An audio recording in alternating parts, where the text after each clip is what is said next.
There's a special kind of thrill we get from movies with a great twist, right? That moment when everything you thought you knew gets flipped upside down. But what if I told you there's a film that hides its biggest twist in plain sight, right from the very first scene? A movie so cleverly constructed that every pause, every lie, and every single detail is designed to fool you just as much as the characters fool each other.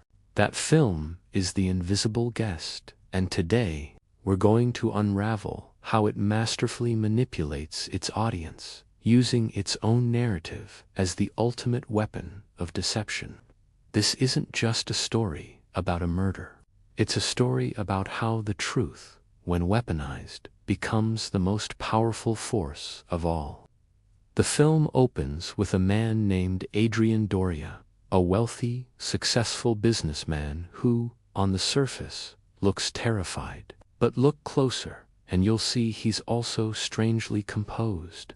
He's accused of murdering his lover, Laura Vidal, inside a locked hotel room. The scene is perfect, almost too perfect. No signs of a break-in, no third person, no escape route, just Adrian and Laura's body. Adrian swears he's innocent, that someone framed him. But from the very first minute, his story feels rehearsed.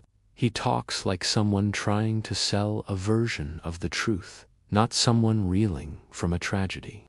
To clear his name, he hires the best of the best, a legendary defense attorney named Virginia Goodman. She shows up at his apartment late at night with urgent news.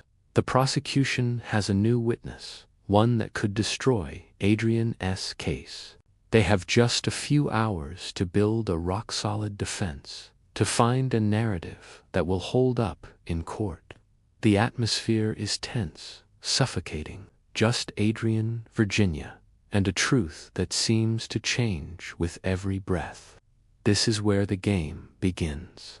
Virginia's job is to poke holes in his story, to find the weaknesses before the prosecution does. And so Adrian starts to talk.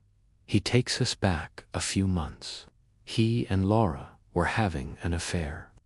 One night, driving home together on a secluded country road, a deer jumps out in front of them. They swerve and hit another car.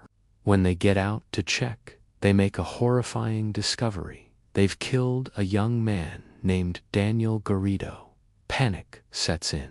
Adrian wants to call the police, but Laura convinces him it would ruin them both. Their careers, their families, everything would be destroyed. So they make a pact. They decide to hide the body. Adrian takes Daniel's car with the body in the trunk and drives off to dispose of it, while Laura waits for a tow truck for her own car. This is the first moment we see who Adrian really is. He's not just a man caught in a bad situation.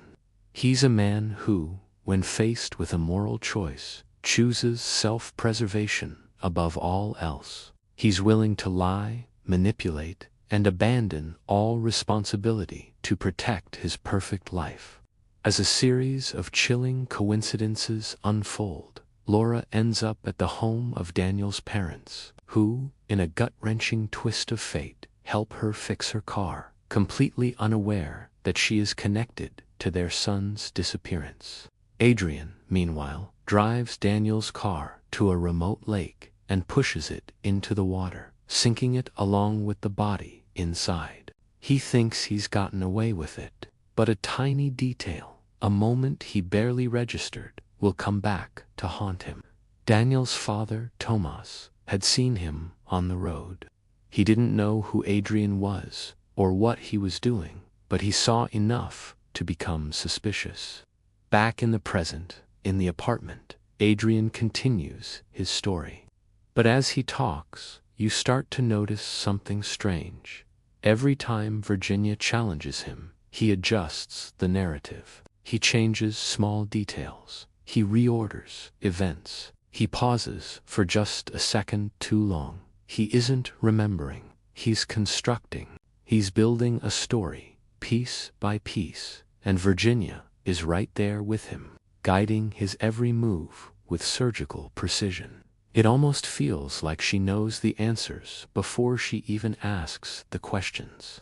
Adrian then offers his version of what happened in the hotel room. He claims that after the accident, someone started blackmailing him and Laura. This mysterious blackmailer lured them to that specific hotel with instructions to bring a large sum of money. Once they were inside the room, he says someone attacked him from behind, knocking him unconscious.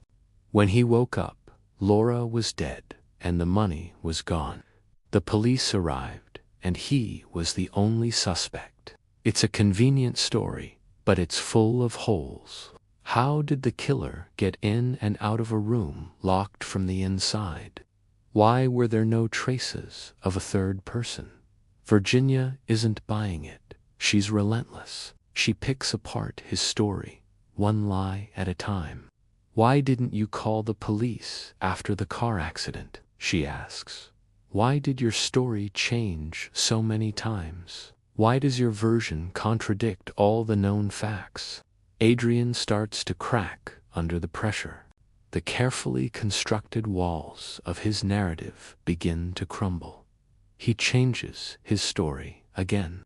He admits that Laura wasn't on board with the cover-up. She was consumed by guilt and wanted to confess everything to Daniel's parents. She threatened to expose him if he didn't go along with it. So, according to this new version, Laura was the one who arranged the hotel meeting. She was blackmailing him, demanding money in exchange for her silence. He claims that in the hotel room they argued. She became desperate, and a struggle broke out. In the chaos, he says, he accidentally pushed her, and she hit her head and died. He portrays himself as a victim of her desperation, a man who made one mistake and was then dragged into another. It's a more plausible story, but it still feels polished, rehearsed, and Virginia, the master interrogator, sees right through it. She looks at him, her expression turning from analytical to cold. "You're still lying," she says. And then it happens. The moment the entire film has been building towards, the twist that was hidden in front of us from the very beginning. Virginia Goodman slowly takes off her glasses.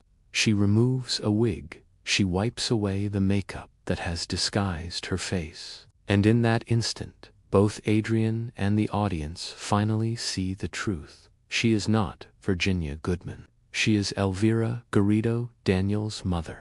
Everything Adrian just confessed, every lie he spun, every dark secret he revealed, he confessed it all to the mother of the boy he left for dead. The real Virginia Goodman was never coming. The entire night was a setup. Daniel's parents, Tomas and Elvira, orchestrated the whole thing. They knew the police couldn't break Adrian, so they devised a plan to do it themselves. They studied his psychological profile. They found an apartment across the street from his, one with a perfect view, and painstakingly recreated the hotel room inside their own home. They hired an actress to play the part of Elvira, calling Adrian to set up the meeting. They manipulated him, using his own arrogance and desperation against him. They created the perfect trap, and he walked right into it. Suddenly, everything makes sense. The real story wasn't about who killed Laura. It was about finding out what happened to Daniel. There was no mysterious intruder in the hotel. There was no blackmail. Adrian's lies were just that, lies. The truth is far more sinister. Adrian killed Daniel. He covered it up. And when Laura's conscience became a threat to his perfect life, he killed her too. Not accidentally. Not in a moment of panic. He murdered her in cold blood to silence her forever. As Elvira gets up to leave, the camera hidden in a pen on the table becomes visible. They recorded everything. Adrian, in a state of shock, finally understands the depth of the trap he's in. He rushes to the window and sees her cross the street and enter the apartment opposite his, where her husband, Tomas, is waiting. His phone rings. It's the real Virginia Goodman, calling to say she'll be there in 10 minutes. But it's too late. Elvira and Tomas now have the one thing the police never could get, the truth, in Adrian's own words. The film ends with Elvira walking away, her face a mask of grief and grim victory. She finally has justice for her son. Adrian stands frozen in his apartment, a prisoner of his own lies, as the sound of a doorbell signals that the walls are finally closing in. The Invisible Guest is a masterclass in storytelling because it shows us that the most brilliant twist is one you never see coming. It's the one that's been staring you in the face all along.